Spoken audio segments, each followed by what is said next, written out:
Kuha tayo ngayon guys ng hagunoy. Mabisang gamot din to guys. Ito. Mabisang gamot din to sa kati-kati, sugat. Ito ang ginagamot namin sa bundok dati guys. Ito, pag may kati-kati, ituturo ko sa inyo kung paano ang process sa paggawa ng gamot na hagunoy sa mga kati-kati sa ulo. Ayan, kuha tayo, tuturo ko sa inyo paano gawin. Ito naman guys ay isang huri ng damo, so tinatawag sa amin ng hagunoy. Ito yun, ginagamit naman to guys sa panggamot ng sugat. Ito ang ginagamit namin guys pag pinipiga lang siya, kinukuha yung niya. Yan, ginagamit to sa sugat, lalo na sa kati sa ulo. Pag may mga kati-kati, lalo sa mga bata guys, pwede ito mabisang halamang gamot to sa kati-kati sa ulo. Ang gawin lang nito guys ay tanggalin lang yung mga dahon. Yan, saka pigain para lumabas yung niya, yung katas. Yun ang sa kati-kati o sugat ilalagay. Ngayon guys, gagawin na natin. So, kailangan lang sugasan mo siya para matanggal yung dumi. Pag may dumi siya matatanggal, hugasan lang siya tapos bago siya pigain. Yan, pigain na natin. Pinipiga lang to guys.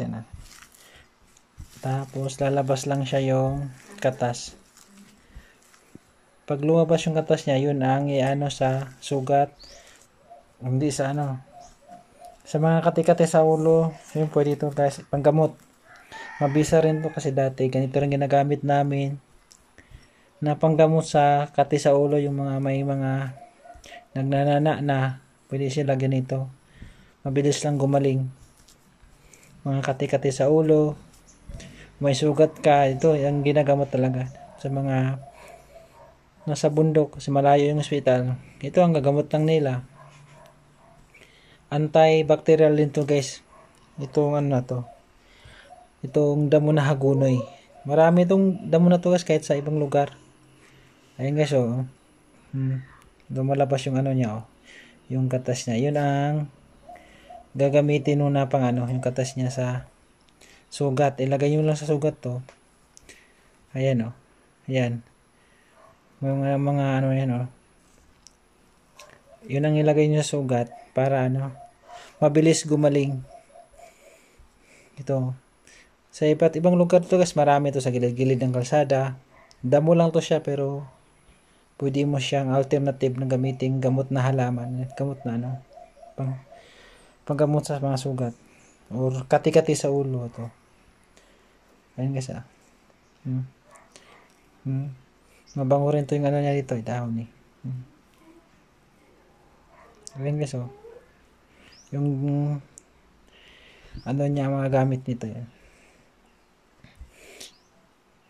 Kahit sa ibang lugar itong ginagamit na panggamot. Hagunoy ang tawag nito guys, sa damo na to, hagunoy.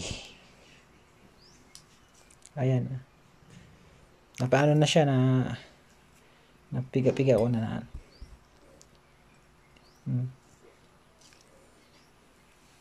ayun yung niya yun ang ginagamit ng panggamutan, hagunoy. Kung nagustuhan mo yung video namin guys, huwag kalimutang mag-subscribe at pindutin mo yung bell button para updated kayo sa aming susunod na video.